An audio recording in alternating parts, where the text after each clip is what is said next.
Shalom jemaat Tuhan yang dikasihi Allah. Saya yakin dan percaya hari ini kita semua mendapatkan sukacita yang baru yang dari Tuhan. Biarlah kita mau bersama-sama kita mengucap syukur kepada Tuhan. Kita akan tundukkan kepala. Bapa, kami mengucap syukur Tuhan buat hari ini, buat sukacitamu, buat kekuatanmu yang memampukan kami untuk kami bisa tetap melayani Tuhan sampai hari ini. Kau memberikan roh kesetiaan lebih lagi buat kami, untuk kami tetap melayani Tuhan sekarang sampai akhir, di mana Tuhan akan membawa kami, memberikan mahkota kehidupan buat setiap kami. Terima kasih Bapa di surga. Inilah ucapan syukur kami yakin dan percaya Engkau hadir di tempat ini, Engkau ada di dalam hidup kami, dan Kau berdaulat atas hidup kami. Haleluya, haleluya. Amin. Tak akan pernah ku sesali mengiring Yesus sepanjang hidupku, lewati lembah air mata, ku saksikan kemuliaan dinyatakan. Berapapun harga yang harus ku bayar, ku kan tetap setia melayani, mengasihimu, mengiringmu seumur hidupku.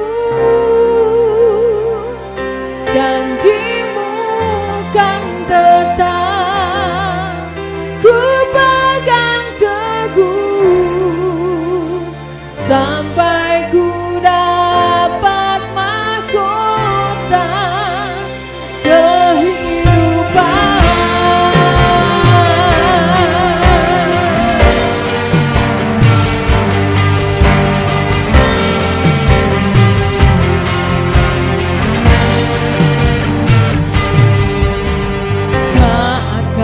Pernah ku sesali mengiring Yesus sepanjang hidupku, lewati lembah air mata, ku saksikan kemuliaan-Mu dinyatakan. Berapapun harga yang harus ku bayar, ku kan tetap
Haleluya. Pujilah namamu Tuhan Yesus. Haleluya. Biarlah semua mulut memuji Tuhan.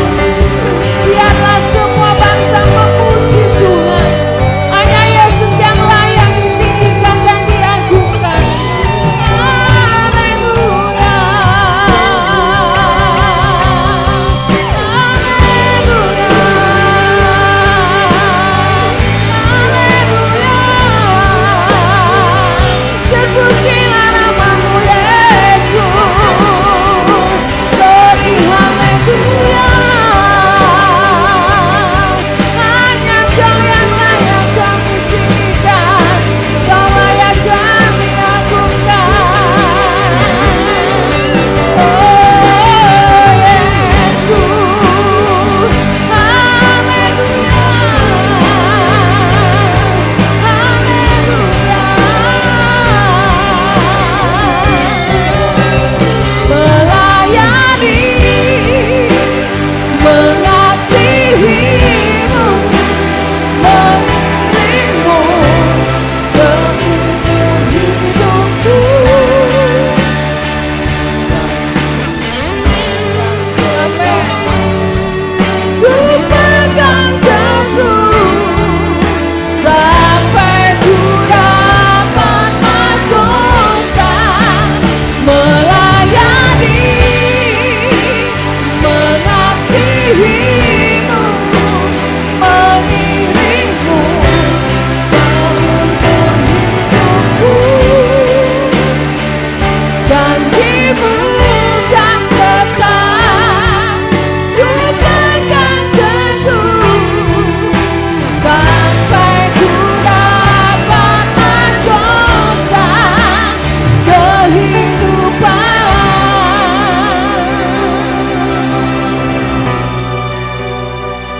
Janjimu kan tetap ku pegang teguh sampai ku dapat mahkota kehidupan. Berikan sorak-sorai yang luar biasa buat Allah kita. Haleluya. Amin. Dia Allah yang luar biasa. Saudara, orang-orang yang pemenang katakan amin. Haleluya. Mau lebih lagi buat Allah kita, berikan sorak-sorai yang luar biasa buat Allah kita. Haleluya. Amin.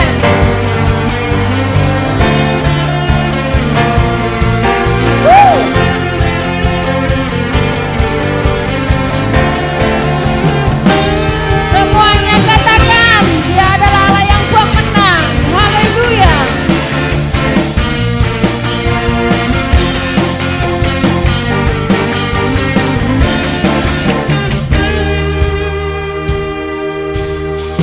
Ku diberi kuasa dari Raja Mulia,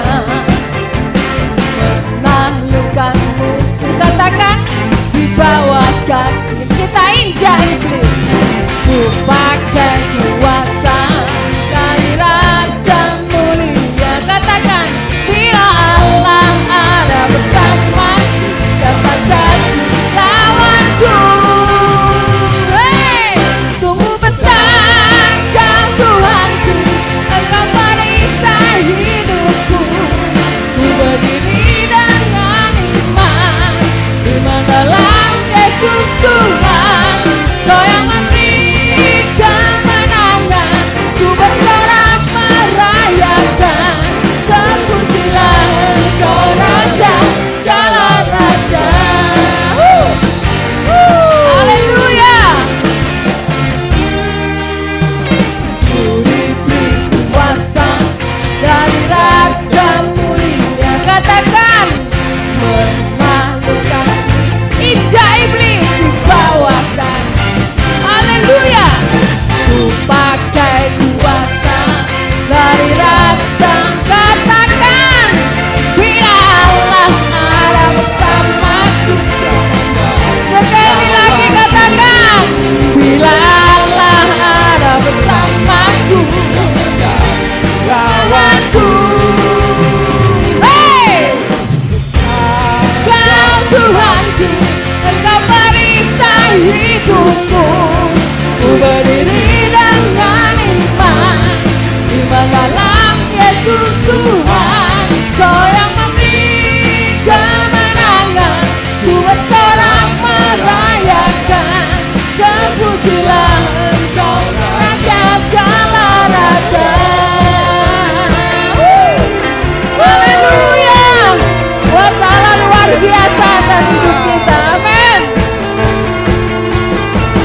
berdiri dengan iman, iman dalam Yesus Tuhan.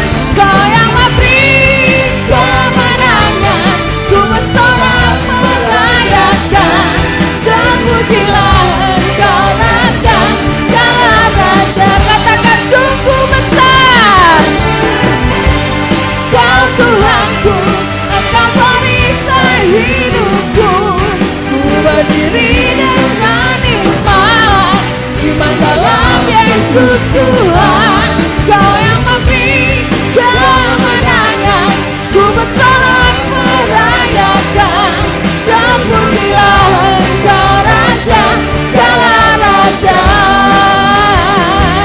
Terpujilah Engkau Raja, Segala Raja. Terpujilah Engkau Raja, Segala Raja. Haleluya. Haleluya. Berikan sorak-sorai yang luar biasa buat Allah kita. Amin. Haleluya. Saudara sudah diberikan kemenangan. Amin. Saya yakin dan percaya saya ada di sini dan saudara yang ada di rumah menikmati kemenangannya dari Tuhan. Haleluya. Kita akan siapkan hati kita. Saya yakin dan percaya bela firman Tuhan sanggup menguatkan hidup kita, meneguhkan kita untuk menjadi anak-anak yang luar biasa. Haleluya. Sungguh Engkau tahu tak ada yang tersembunyi, lebih dari kata Kau tampung air mataku. Hanya padamu ku berserah. Kau Tuhan penolong di hidupku. Kekuatanku hanyalah di dalam-Mu. Kau setia memulihkanku, hidupku memuliakan nama-Mu. Rahmat-Mu menaungi hidupku. Kau setia sampai akhir hidupku.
Kau setia memberikan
Kekuatanku hanyalah di dalam-Mu.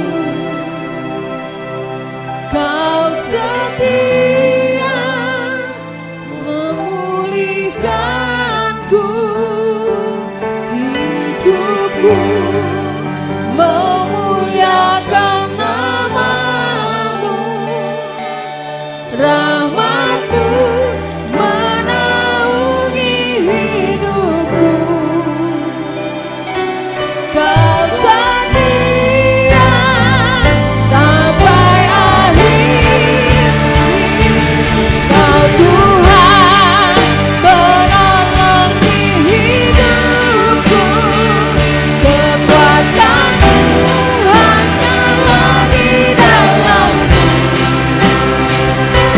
Kau setia memulihkanku, hidupku memuliakan nama-Mu. Rahmat-Mu menaungi hidupku. Kau setia sampai akhir hidupku.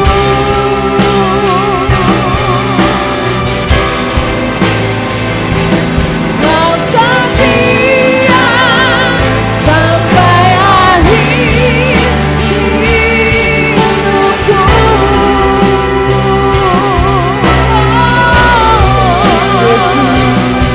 Kau setia, Kau setia.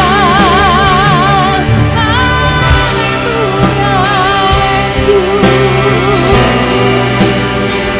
Terima kasih Tuhan, kami bersyukur. Terpujilah nama-Mu Tuhan. Engkau Tuhan penolong di dalam hidup kami. Sebab kekuatan kami hanya ada di dalam. Kekuatan kami adalah kebenaran firman-Mu. Biarlah firman Tuhan pada hari ini memberikan semangat dan kekuatan yang baru buat setiap kami, memulihkan dan mengubahkan hidup kami. Terima kasih Bapa, kami percaya Tuhan, Kau mengurapi hamba-Mu yang akan menyampaikan setiap kebenaran firman-Mu. Biarlah firman yang disampaikan adalah firman iman.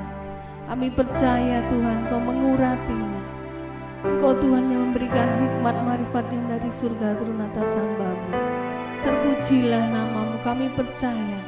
Biar firman Tuhan itu menjadikan rema buat setiap kami pada sidang jemaat-Mu. Terima kasih Bapa.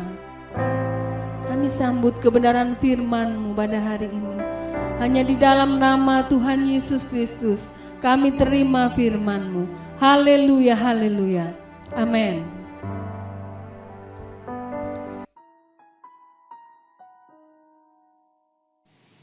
Shalom. Saudara yang terkasih di dalam Tuhan, kita tanpa terasa kita beribadah di rumah sudah cukup lama. Kita diproses Tuhan di era pandemi ini cukup lama. Tapi puji Tuhan, kita semakin hari semakin mengenal Tuhan. Semakin hari semakin mengenal pribadinya. Nah, saudara yang kasih di dalam Tuhan, mari kita akan berdoa terlebih dahulu sebelum kita akan mendengarkan firman Tuhan. Bapa, kami ucap syukur dan terima kasih kepadamu Tuhan. Engkau sudah memberkati kami selama 1 minggu ini dan kami saat ini beribadah. Kami rindu firman-Mu memberkati kehidupan kami, membuat kami kuat. Firman-Mu membuat pengenalan kami akan Engkau semakin bertambah-tambah. Kiranya Tuhan memberkati kami semuanya. Urapi hamba-Mu yang akan menyampaikan, biarlah hanya dari Tuhan saja semuanya boleh berjalan dengan baik. Oleh pengurapan Tuhan kami semuanya beroleh berkat. Dalam nama Tuhan Yesus kami berdoa dan mengucap syukur. Haleluya. Amin. Ya saudara yang kasih di dalam Tuhan, di dalam kehidupan kita semakin mengenal Tuhan, maka kehidupan kita semakin bisa meninggalkan segala sesuatu. Semakin kita mengenal Tuhan, yang penting adalah Kristus. Mungkin pada waktu kita masih awal percaya Tuhan, mungkin yang kita kejar, mungkin berkat, kesembuhan, dan lain-lain. Tetapi semakin kita mengenal, cuman kita hanya berpikir bagaimana kita menyenangkan Kristus. Bagaimana kita mengerti kehendak Kristus. Bagaimana kita bisa mengaplikasikan di dalam kehidupan kita kasih Kristus. Nah saudara, mari kita lihat kebenaran firman Tuhan di dalam Filipi 3 ayat yang ke-1b sampai ayat yang ke-10. Saya akan bacakan mulai dari judul perikopnya. Kebenaran yang sejati. Menuliskan hal ini lagi kepadamu tidaklah berat bagiku dan memberi kepastian kepadamu. Hati-hatilah terhadap anjing-anjing, hati-hatilah terhadap pekerja-pekerja jahat, hati-hatilah terhadap penyunat-penyunat yang palsu. Karena kitalah orang-orang bersunat yang beribadah oleh Roh Allah dan bermegah dalam Kristus Yesus dan tidak menaruh percaya pada hal-hal lahiriah. Sekalipun aku juga ada alasan untuk menaruh percaya pada hal-hal lahiriah. Jika ada orang lain yang menyangka dapat menaruh percaya pada hal-hal lahiriah, aku lebih lagi. Disunat pada hari ke-8 dari bangsa Israel, dari suku Benyamin, orang Ibrani asli, tentang pendirian terhadap hukum Taurat. Aku orang Farisi. Tentang kegiatan aku menganiaya jemaat, tentang kebenaran dalam mentaati hukum Taurat, aku tidak bercacat. Tetapi apa yang dahulu merupakan keuntungan bagiku, sekarang kuanggap rugi karena Kristus. Malahan segala sesuatu yang kuanggap rugi karena pengenalan akan Kristus Yesus, Tuhanku, lebih mulia daripada semuanya. Oleh karena Dialah aku telah melepaskan semuanya itu dan menganggapnya sampah, supaya aku memperoleh Kristus dan berada di dalam Dia bukan dengan kebenaranku sendiri karena mentaati hukum Taurat, melainkan dengan kebenaran karena kepercayaan kepada Kristus, yaitu kebenaran yang Allah anugerahkan berdasarkan kepercayaan. Yang kugendaki ialah mengenal Dia dan kuasa kebangkitannya dan persekutuan dalam penderitaannya, di mana aku menjadi serupa dengan Dia dalam kematiannya. Saudara yang terkasih di dalam Tuhan, perubahan daripada perilaku merupakan buah pertobatan. Tetapi tidak semua perubahan perilaku itu adalah buah pertobatan. Kekristenan dengan sederetan aturan-aturan, kalau tidak mengalami perubahan yang hakiki, maka kita sebenarnya tidak mengalami perubahan. Maka kehidupan kita sebenarnya hanya sekedar ada gaya hidup baru. Ketika kita mulai bertobat, terus ketika kita berkumpul dengan teman-teman yang rohani, maka kehidupan kita juga ikut rohani. Tetapi kalau kita tidak mengalami perubahan pola pikir, kehidupan kita ya suatu saat akan kembali lagi. Tidak akan menjadi permanen di dalam kehidupan kita. Karena perubahannya belum mencapai perubahan yang hakiki. Nah, pertobatan yang sejati, saudara, itu mencakup perubahan tujuan dan nilai hidup yang berpusat pada Kristus. Sekali lagi saya katakan, perubahan tujuan hidup dan nilai hidup yang berpusat kepada Kristus.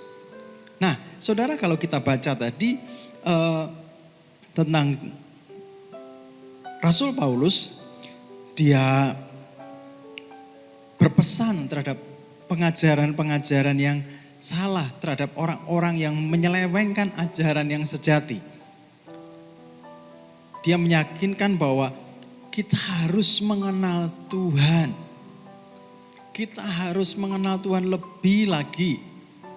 Saudara, Filipi pasal 3 ini respon Paulus terhadap ajaran sesat sebenarnya. Nah, Rasul Paulus khawatir kalau iman daripada orang-orang di Filipi itu dibelokkan. Makanya dia berpesan untuk mengenal dia. Nah, saudara yang terkasih di dalam Tuhan, kita akan melihat dari beberapa di sini, beberapa ayat di sini bahwa menunjukkan secara lahiriah, kalau perubahan-perubahan secara lahiriah, sebenarnya Rasul Paulus sudah melakukan semuanya. Saudara bisa lihat dari ayat 4 sampai ayat 6. Mari kita lihat satu persatu. Sekalipun ada alasan untuk menaruh percaya hal-hal lahiriah. Hal-hal lahiriah apa? Hal lahiriah ada di ayat yang kelima. Dia disunat pada hari ke-8. Nah, perintah sunat ini menunjukkan bahwa ini perjanjian. Dan dia lakukan. Rasul Paulus itu disunat pada hari ke-8. Bukankah ini dia benar-benar mentaati hukum itu? Tidak semua, kalau tidak disunat itu tidak akan masuk seseorang ketika tidak disunat maka tidak akan menjadi orang Yahudi. Dan Rasul Paulus disunat pada hari ke-8. Ini yang pertama yang mendasari bahwa sebenarnya ketika Rasul Paulus menaruh hal-hal lahiriah, dia termasuk di dalamnya. Dia disunat pada hari ke-8. Nah, dari bangsa Israel, di sini tidak sebenarnya bukan dari bangsa itu, tapi dari etnos Israel.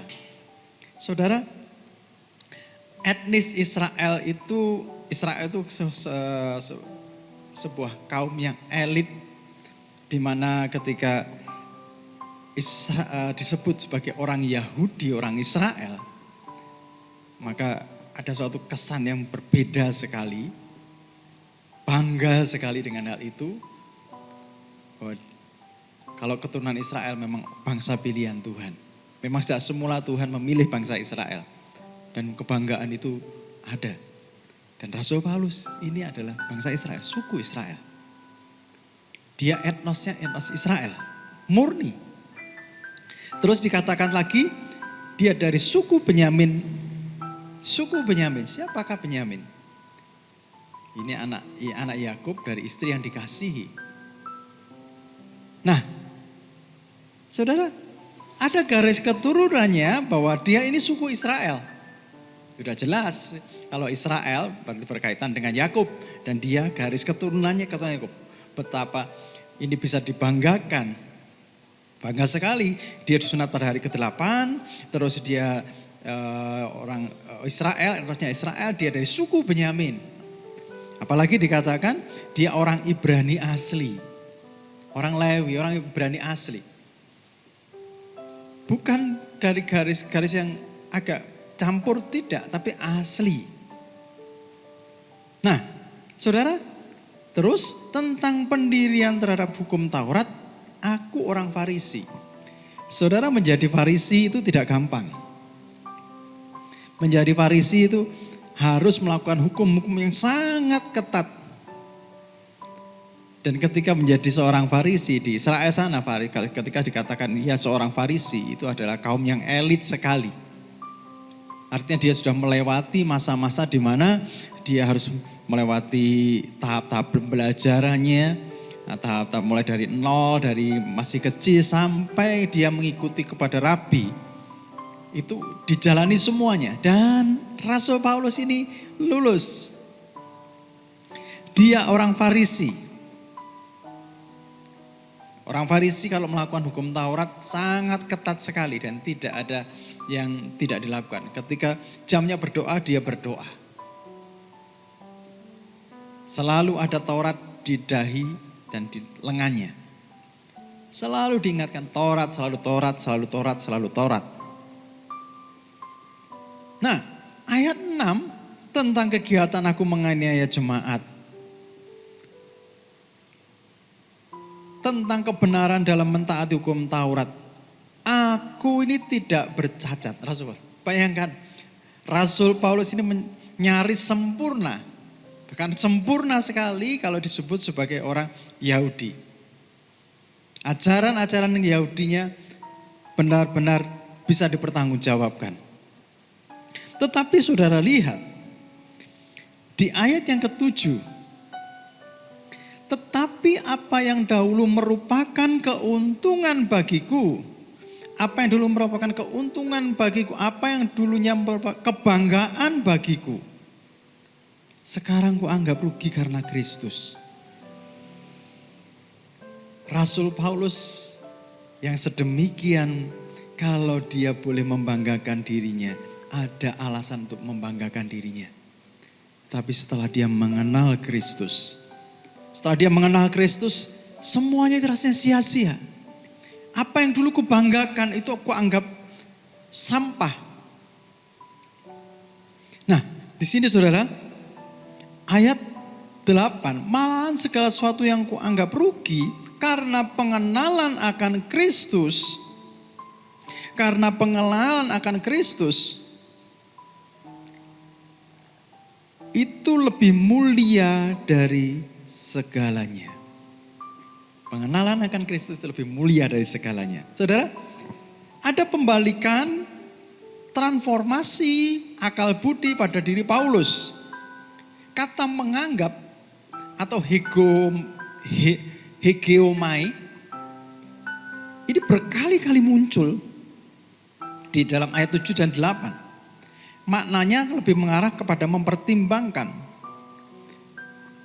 Menganggap, mempertimbangkan itu semuanya sebagai sampah. Menganggapnya, mempertimbangkan semuanya itu sebagai sampah. Apa yang dulunya kebanggaan itu jadi sampah.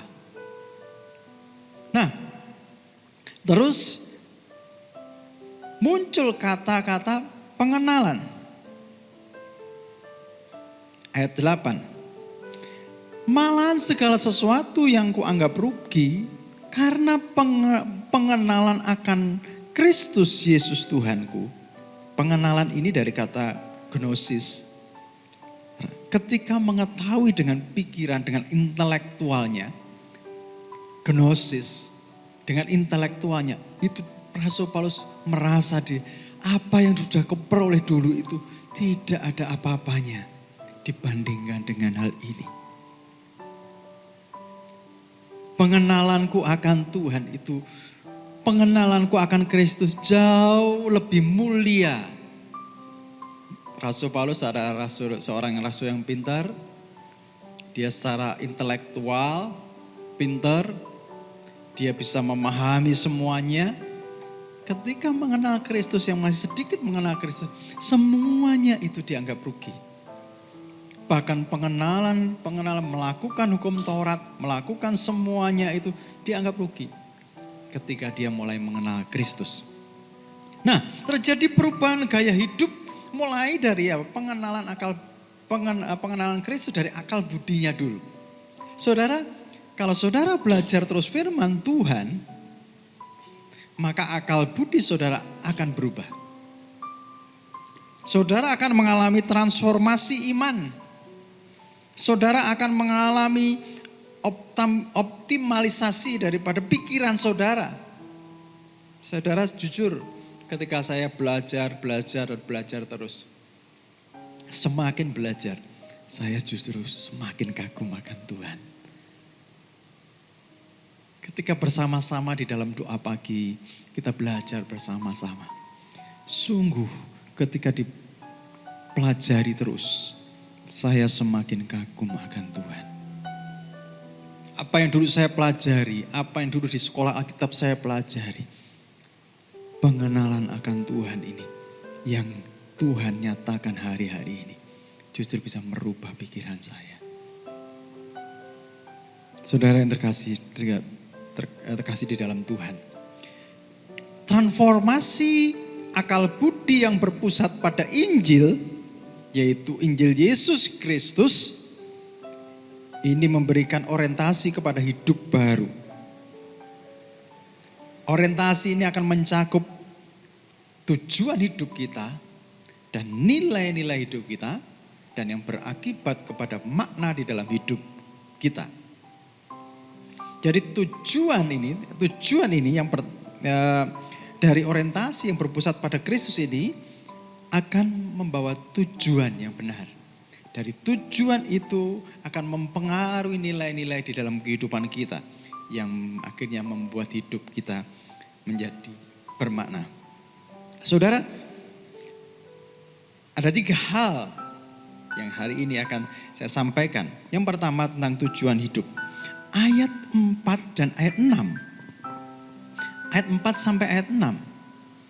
Itu tentang dia sebagai orang Farisi, sebagai orang Yahudi, sebagai orang Ibrani asli, sebagai bangsa Israel. Itu sangat kontra sekali dengan ayat 7 sampai ke 11. Sangat kontra sekali. Paulus tujuan hidupnya sudah berubah. Yang dulu tujuan hidupnya itu mentaati hukum Taurat, supaya dirinya ini benar-benar berkenan kepada Allah, mentaati hukum Taurat dengan kekuatannya sendiri. Tetapi sekarang ini tujuan hidupnya adalah memperoleh Kristus. Di ayat 8, malahan segala sesuatu yang kuanggap rugi karena pengenalan akan Kristus Tuhanku, Yesus Tuhanku, lebih mulia dari semuanya. Oleh karena dialah aku melepaskan semuanya dan menganggapnya sampah supaya aku memperoleh Kristus.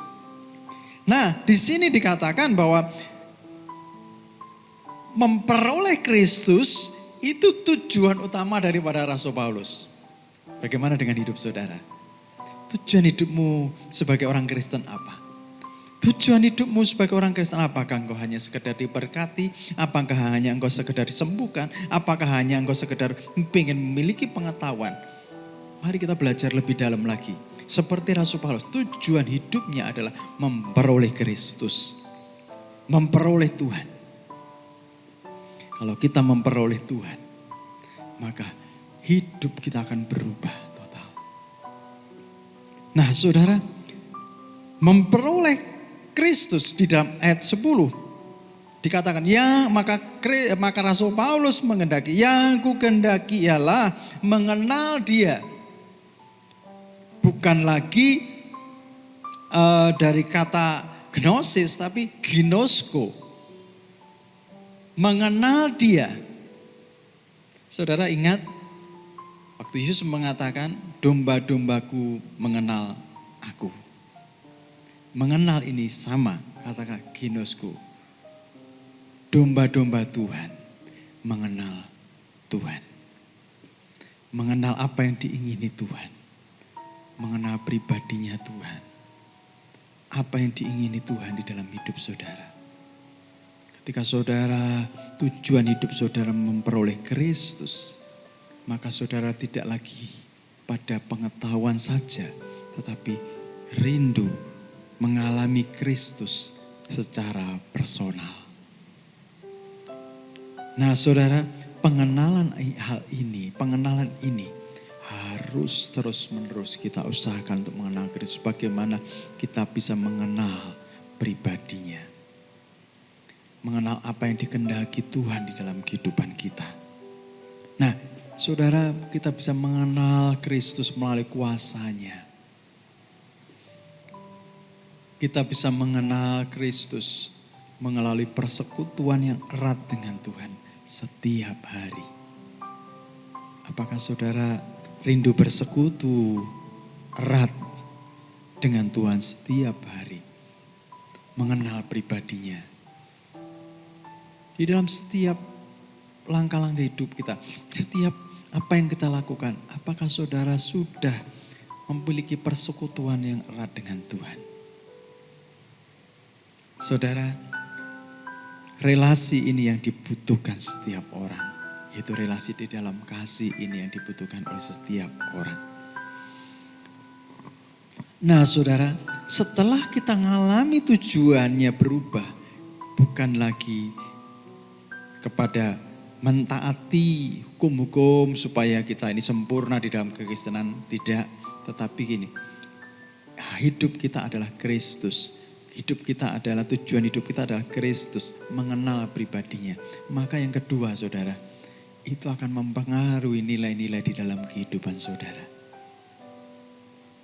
Rasul Paulus ini, apa yang dulunya dianggap bernilai, apa yang dianggap bernilai sebagai seorang Yahudi, apa yang dianggap bernilai sebagai seorang Ibrani asli,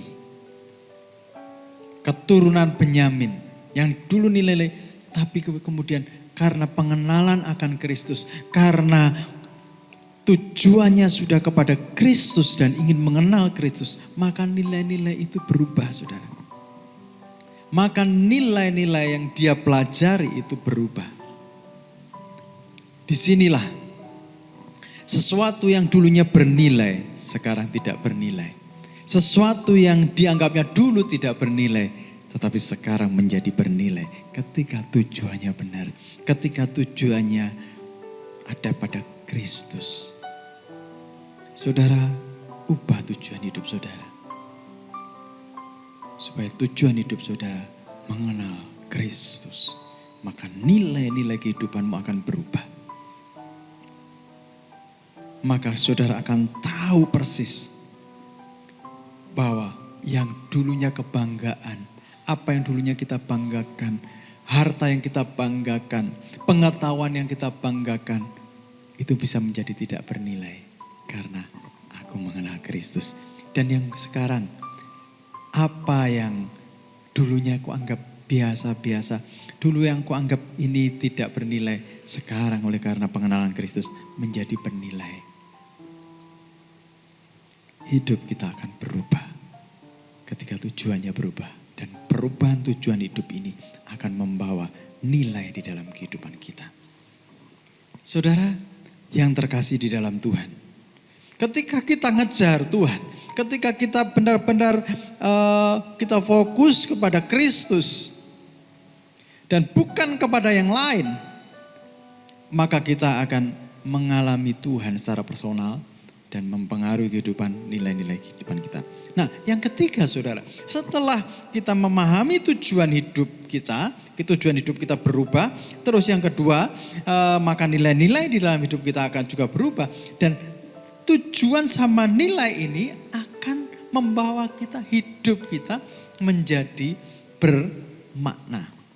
Yang ketiga adalah makna hidup. Yang pertama tadi, tujuan hidup. Yang kedua adalah nilai hidup menjadi berubah. Yang ketiga adalah makna hidup.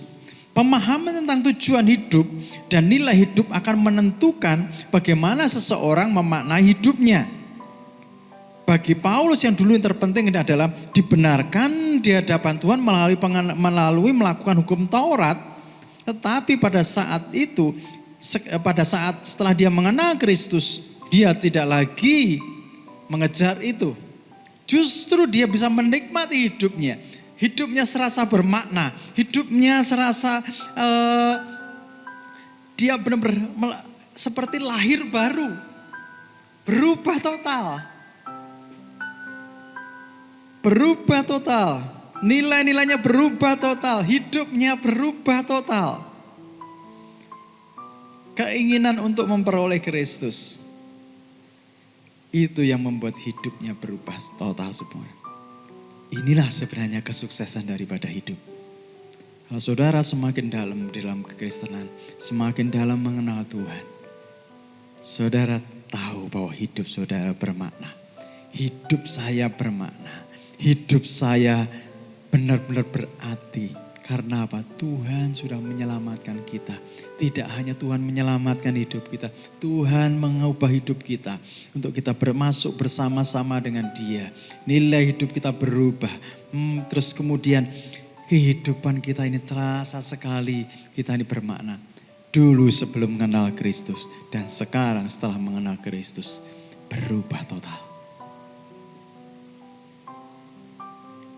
Saudara akan menemui kedamaian yang abadi. Saudara akan menemui persekutuan yang abadi bersama dengan Tuhan. Kalau saudara ditinggalkan oleh teman-teman saudara, harta saudara habis lenyap, tapi karena memperoleh Kristus, saudara, hidup saudara akan berubah. Hidup saudara akan berubah total setelah Yesus ada di dalam diri kita. Maka seluruh aspek kehidupan kita berubah. Saudara yang terkasih di dalam Tuhan, biarlah pengenalan akan Tuhan semakin bertambah-tambah dan Tuhan akan mengubah hidup saudara. Amin. Mari kita berdoa. Tuhan, kami mengucap syukur dan terima kasih Tuhan. Ketika kami belajar mengenal apa yang dilakukan oleh Rasul Paulus, yaitu tentang bagaimana kehidupan yang sejati di dalam Tuhan. Rasul Paulus mengejar Kristus, ingin memperoleh Kristus. Ini ketika dia mulai mengenal Kristus, nilai-nilai kehidupannya berubah dan hidupnya lebih bermakna. Bawa kami Tuhan kepada pengenalan yang lebih dalam lagi, pengenalan personal Tuhan. Saudara-saudara yang kasih di dalam Tuhan, mari taruh tanganmu di dadamu. Katakan, Tuhan, aku ingin mengenal Engkau lebih dalam lagi. Aku ingin mengenal Engkau secara personal, secara pribadi Tuhan. Aku ingin mengenal Engkau. Dulu dari kata orang aku melihat Engkau, tapi biarlah sekarang mataku melihat Engkau Tuhan. Mataku memandang Engkau, memandang kuasa kebangkitan-Mu, memandang persekutuan dengan Engkau Tuhan, lebih indah dari semuanya. Bawa kami Tuhan kepada tingkat yang lebih tinggi di dalam iman kami. Terima kasih Tuhan Yesus, terima kasih Allahku. Terus Tuhan berkaryalah di dalam hidup kami. Kami percaya bahwa Tuhan menyertai kami. Dalam nama Tuhan Yesus Kristus kami berdoa dan mengucap syukur. Haleluya. Amin.